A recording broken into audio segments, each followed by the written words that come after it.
জয় শ্রীকৃষ্ণ। রাধে রাধে। জয় মা লক্ষ্মী।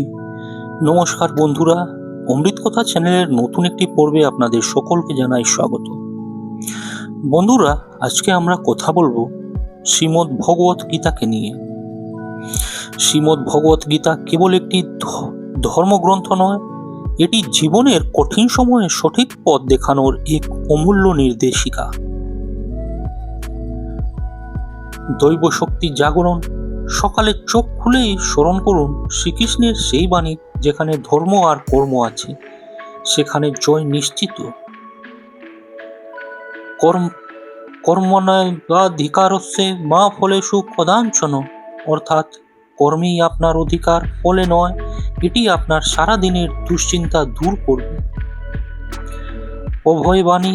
গীতায় অর্জুনকে দেওয়া কৃষ্ণের আশ্বাস আপনার জন্যেও সত্য। আপনি একা নন, ঈশ্বর সদা আপনার কর্মের সাক্ষী। বিপদ মুক্তির চাবিকাঠি। সকালে শুদ্ধ মনে একটি শ্লোক পাঠ করলে মনের নেতিবাচকতা দূর হয় এবং সমস্ত বাধা কাটার শক্তি পাওয়া যায়। আত্মবিশ্বাস বৃদ্ধি। নাইনম ছিন্দন্তি শাস্ত্রাণি আত্মা অমর, আপনার ভেতরের শক্তিকে কেউ ধ্বংস করতে পারে না, এই বিশ্বাস নিয়ে দিন শুরু করুন। সারাদিনের পথে যা হয়েছে ভালো হয়েছে, যা হচ্ছে ভালো হচ্ছে, এই মানসিকতা আপনার সারাদিনকে শান্ত ও আনন্দময় রাখবে। একাগ্রতার মন্ত্র। ভক্তি ও একাগ্রতা থাকলে জীবনের প্রতিটি যুদ্ধেই জয়ী হওয়া সম্ভব, ঠিক যেমন কুরুক্ষেত্রে অর্জুন হয়েছিলেন। ইতিবাচক শক্তির সঞ্চার। গীতার প্রতিটি অক্ষর আপনার চারপাশে একটি ইতিবাচক সুরক্ষা কবচ তৈরি করে। সাফল্যের সূত্র। ফলের আশা ত্যাগ করে যখন আপনি কাজে মন দেবেন, তখন সাফল্য নিজে থেকেই আপনার দরজায় কড়া নাড়াবে। দিনের শেষ সংকল্প। আজ আমি কারো অনিষ্ট করব না এবং নিজের কর্তব্য পালনে অবিচল থাকব, এটাই হোক আপনার সকালের প্রার্থনা। বন্ধুরা, গীতার কোন দুটি শ্লোক চোখ বন্ধ করে একবার বললে সারাদিন ভালো কাটবে? রোজ সকালে উঠে গীতার কোন দুটি শ্লোক বলা উচিত? কোন দুটি শ্লোক বললে সম্পূর্ণ গীতা পাঠের ফল পাবেন? এ প্রশ্নেরই উত্তর পাবেন আপনারা আজ এই ভিডিওটির মাধ্যমে। বন্ধুরা, আমরা সকলে প্রায়ই জানি যে নিত্য গীতা পাঠ করলে জীবনে কত সুপরিবর্তন আসতে পারে, কিন্তু এখনকার ইঁদুর দৌড়ের মতো জীবনযাপনের মাঝে শান্ত হয়ে বসে গীতা পাঠ করাও আমাদের সম্ভব হয়ে ওঠে না। কিন্তু আপনি জানেন কি, গীতা শুধু দুটি শ্লোক পাঠ করেও সম্পূর্ণ গীতা পাঠের ফল পাওয়া যায়? চলুন তবে আমরা সেই দুটি শ্লোকের সম্বন্ধে জেনে নিই। প্রতিদিন সকালে উঠে এই দুটি শ্লোক অবশ্যই পাঠ করবেন। এই দুটি শ্লোক কি তা জানার আগে আপনারা যারা এই চ্যানেলের নতুন, তারা অবশ্যই চ্যানেলটিকে সাবস্ক্রাইব করে দিন এবং ভিডিওটি দেখে যদি একটু ভালো লাগে তাহলে ভিডিওটিকে অবশ্যই একটি লাইক করে দেবেন এবং নিজেদের আপনজনদের সাথে শেয়ার করে দেবেন, যাতে আরও তারাও ভিডিওটি দেখে উপকৃত হয়। এবং কমেন্টে পুরো শ্রদ্ধার সাথে জয় শ্রীকৃষ্ণ লিখতে ভুলবেন না। এবার চলুন শুরু করা যাক। বর্তমানে মানুষ যতই কোলাহলের মধ্যে থাকুক, দিন শেষে নিজেকে একা বলে বোধ করে, তেমনি একজন হলো আরস। সে কলকাতা শহরের বড় একটি কোম্পানিতে কর্মরত কঠোর পরিশ্রমী পেশাদার। মাত্র 32 বছর বয়সে কর্মজীবনে যথেষ্ট সুনাম লাভ করেছে। টাকা পয়সার কোনো অভাব নেই, কিন্তু সে যে অভাবে ভোগে তার চোখে দেখা যায় না, সেটা হলো তার মনের শান্তির অভাব। বেশ কিছু বছর আগে যখন কর্মসূত্র নিজের শহর ছেড়ে, পরিবার পরিজন ছেড়ে সে যখন কলকাতায় হাজির হয়, তখন তার এখানে কেউ ছিল না। এখানকার মানুষজনদের সে সেভাবে চিনত না। এখানকার রাস্তাঘাট জায়গা কিছুই তার চেনা ছিল না। তখন সে বেশিরভাগ সময়টা কাটাতো অফিসে বসে কাজ করতে করতে। দিন শেষে যখন সে বাড়ি ফিরত, তখন তার মনের ভেতরটা মোচড় দিয়ে উঠত। ছোটবেলা থেকে জয়েন্ট ফ্যামিলিতে বড় হয়ে ওঠা, মা বাবা, জেঠু জেঠি, মা কাকু কাকিমা, ভাই বোনদের সাথে ভরা সংসার, মানুষ হয়েছে, সে কিন্তু সে শহরে এমন একলা পরিবেশে থাকতে থাকতে তার দম বন্ধ হয়ে আসছিল। তাই সে প্রতিদিন যখন অফিস থেকে বাড়ি ফিরত, সে চেষ্টা করতো যেন বেশিরভাগ সময়টা তার রাস্তাতেই কাটে। সে অনেক অচেনা পথে হাঁটতে থাকতো, অনেক নতুন নতুন রাস্তার সাথে পরিচিত হতো। সে রকমই এক সন্ধ্যায় ক্লান্ত হতাশাগ্রস্ত আরস একটি পুরনো বইয়ের দোকানের সামনে হোঁচট খেয়েছিল। অপরিচিত একটি রাস্তা আবিষ্কার করতে গিয়ে যখন সে এই দোকানের খোঁজ পেল, তখন সে ওই দোকানের ভিতরে ঢুকে চারপাশ দেখতে থাকে। ধূলিময় তাকগুলির মধ্যে সে ভগবত গীতার একটি পরিচ্ছন্ন কপি খুঁজে পেয়েছিল। কৌতূহলী হয়ে সেটিকে কিনে নিয়ে রাতে পড়তে শুরু করেছিল। সেইবার সেই গীতায় তাকে একরকম ভাবে রক্ষা করেছিল, তাকে সকল হতাশা থেকে মুক্ত করেছিল। ছোট্টবেলায় আরস তার বাবা মাকে, তার ঠাকুরমাকে, এমনকি জেঠু জেঠিমা ও পরিবারের সবাইকে গীতা পাঠ করতে শুনেছিল। সে জানতো যে যখনই গীতা পাঠ করা হয় তখনই মনের ভিতরে সব কোলাহল মিলিয়ে যায়। তাই যখন সে নিজে এমন কষ্টের মধ্যে দিয়ে যাচ্ছিল, গীতা হাতে পেয়ে তখন সে বুঝতে পারল ভগবানই তাকে কৃপা করেছেন।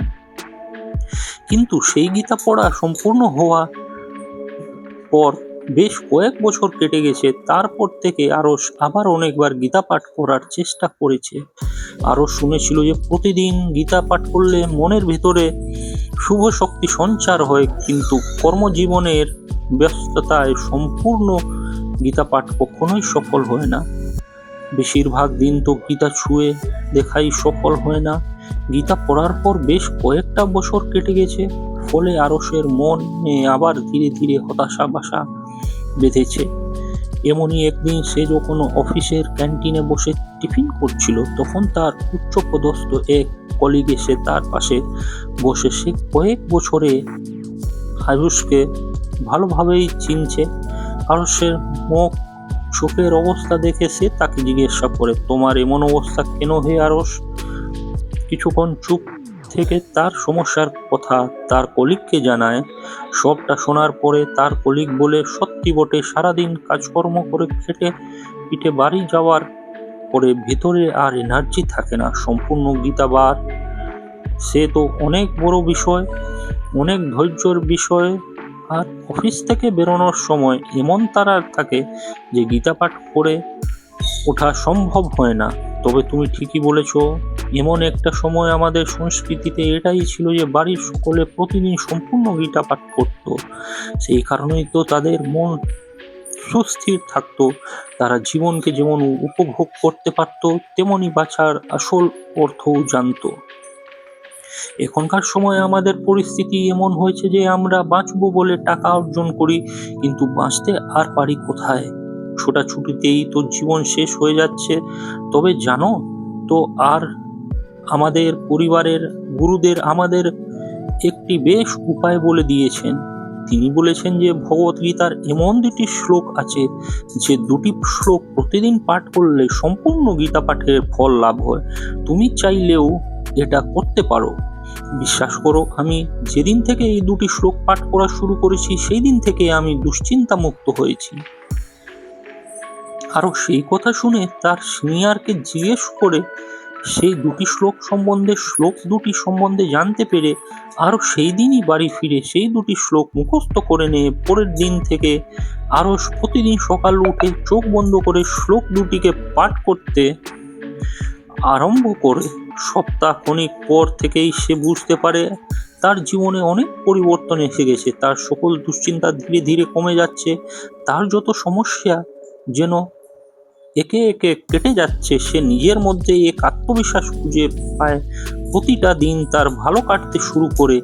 আর সেই দিন থেকে সেই দুটি শ্লোকের মর্ম বুঝতে পারে। বন্ধুরা, সেই শ্লোক দুটি হলো গীতার প্রথম অধ্যায়ের প্রথম শ্লোক, ধর্মক্ষেত্রে কুরুক্ষেত্রে সমাবেতা যুযোৎসব মমকা পাণ্ডবেশ কিং কর্তব্য সঞ্জয়। অর্থাৎ এই শ্লোকটির অর্থ হলো, হে সঞ্জয়, ধর্মভূমি কুরুক্ষেত্রে যুদ্ধের ইচ্ছায় সমবেত আমার এবং পাণ্ডুর পুত্রগণ কি করলো বিশ্লেষণ। এক ধর্মক্ষেত্রে কুরুক্ষেত্রে, অর্থাৎ কুরুক্ষেত্রের পবিত্র ভূমিতে কুরুক্ষেত্রের যুদ্ধক্ষেত্র হচ্ছে ধর্মক্ষেত্র, ন্যায় বা ন্যায়ের ক্ষেত্র হিসেবে উল্লেখ করা হয়। সমবেতা যুযোৎসব অর্থাৎ একত্রিত যুদ্ধ করতে ইচ্ছুক উভয় সেনা এবং কৌরব এবং পাণ্ডব যুদ্ধলিপ্ত হওয়ার অভিপ্রায়ে একত্রিত হয়েছে। মমকা পাণ্ডবের সভ্য অর্থাৎ আমার পুত্র কৌরব এবং পাণ্ডব অর্থাৎ পাণ্ডুর পুত্র দ্বিতীয় রাষ্ট্র কৌরবদের আমার পুত্র এবং পাণ্ডুর পুত্রদের পাণ্ডব হিসেবে উল্লেখ করেছেন। কর্তব্য সঞ্জয় অর্থাৎ তারা কি করছে হে সঞ্জয়। দ্বিতীয় রাষ্ট্র তার সারথি সঞ্জয়কে উভয় বাহিনীর কার্যকলাপ সম্পর্কে জিজ্ঞাসা করেন। এই শ্লোকটি দ্বিতীয় রাষ্ট্র ও সঞ্জয়ের মধ্যে কথোপকথনের এর মঞ্চ তৈরি করে সেখানে ধৃতরাষ্ট্র তার পুত্র এবং পাণ্ডু পুত্রদের মধ্যে যুদ্ধের প্রক্রিয়া সম্পর্কে তথ্য চান। এটি ভগবত গীতার সূচনাকে চিহ্নিত করে যায়। যুদ্ধক্ষেত্রের মধ্যে প্রেক্ষাপটে ভগবান শ্রীকৃষ্ণ এবং অর্জুনের মধ্যে একটি গভীর কথোপকথন হিসেবে উদ্ভাসিত হয়। আর যে শ্লোকটি পাঠ করতে হবে সেটি হলো গীতার অষ্টাদশ অধ্যায়ের শেষ শ্লোক। যত্র যজ্ঞের কৃষ্ণ তত্র পার্থ ধনুর্ধর তত্র শ্রী বিজয়ে প্রতিধ্বনিতি মতির মম। এই শ্লোকটির অর্থ হলো যেখানে যজ্ঞেশ্বর ভগবান শ্রীকৃষ্ণ এবং গান্ডীবধারী অর্জুন অবস্থিত সেখানে শ্রীবিজয় বিভূতি অচল নীতি বিদ্যমান। এই আমার অভিমত বিশ্লেষণ। যজ্ঞের কৃষ্ণ অর্থাৎ যেখানে কৃষ্ণ আছেন যজ্ঞের শুরু এখানেই। শ্রীকৃষ্ণকে যজ্ঞের হিসেবে বর্ণনা করা হয়েছে। যজ্ঞের সর্বোচ্চ গুরু যার আধ্যাত্মিক জ্ঞান ও নির্দেশনার উপরই তার দক্ষতার ইঙ্গিত দেয়। যত্র পার্থ ধনুধর অর্থাৎ যেখানে আছে অর্জুন ধনুকের অর্জুন মহান যোদ্ধা ও তীরন্দাজ, এখানে তাকে ধনুর্ধর নামে উল্লেখ করা হয়েছে। যুদ্ধে তার দক্ষতার উপরেই জোর দেওয়া হয়েছে। তত্র শ্রী বিজয় ভূতি ধ্যান নীতিমতির মম অর্থাৎ অবশ্যই ঐশ্বর্য বিজয় অসাধারণ শক্তি ও নৈতিকতা থাকবে। এটি আমার মতামত। ভগবান শ্রীকৃষ্ণ উপসংহারে বলেছেন যে যেখানে শ্রীকৃষ্ণ ও অর্জুন উভয় একসাথে থাকবে সেখানে নিশ্চিত সাফল্য, শ্রীবৃদ্ধি ও শক্তি এবং ধার্মিকতা থাকবে। ভগবত গীতার এই শ্লোকে জীবনের শ্রেষ্ঠত্ব ও ধার্মিকতার অর্জনের জন্য ঐশ্বরিক নির্দেশনা এবং মানুষের প্রচেষ্টার গুরুত্ব তুলে ধরে এ আধ্যাত্মিক জ্ঞান ও ব্যবহারের দক্ষতার মধ্যে সমন্বয়ের উপরে জোর দিয়ে পরামর্শ দেয় যে নিজেকে ঐশ্বরিক নীতির সাথে সারিবদ্ধ করা অনিবার্য, সাফল্য এবং নৈতিক সততার দিকে পরিচালিত করে। তাই বন্ধুরা এই দুটি শ্লোক অবশ্যই সকালে ঘুম থেকে উঠে নিয়মিত পাঠ করতে পারলে এই দুটি শ্লোকের অর্থ অবশ্যই পাঠ করবেন। দেখবেন ধীরে ধীরে আপনার জীবনের সকল সমস্যা ভগবান শ্রীকৃষ্ণের কৃপায় দূর হবে। আপনি নিজের ভিতরে এক অপূর্ব শক্তি অনুভব করতে পারবেন এবং আপনার জীবনের সকল বাধার সম্মুখীন হয়ে আপনি খুব সহজেই সেটিকে দূর করতে পারবেন। তো বন্ধুরা আজকের ভিডিওটি এই পর্যন্তই। ভিডিওটি দেখে যদি আপনার ভালো লাগে তাহলে ভিডিওটিকে অবশ্যই একটি লাইক করে দিন, আর এই চ্যানেলে নতুন হয়ে থাকলে চ্যানেলটিকে অবশ্যই সাবস্ক্রাইব করে দিন। ঈশ্বরের কাছে প্রার্থনা করি আপনার সকলেই ভালো থাকুন, সুস্থ থাকুন। আবার দেখা হবে নতুন কোনো ভিডিওর সাথে। জয় শ্রীকৃষ্ণ। রাধে রাধে। ধন্যবাদ।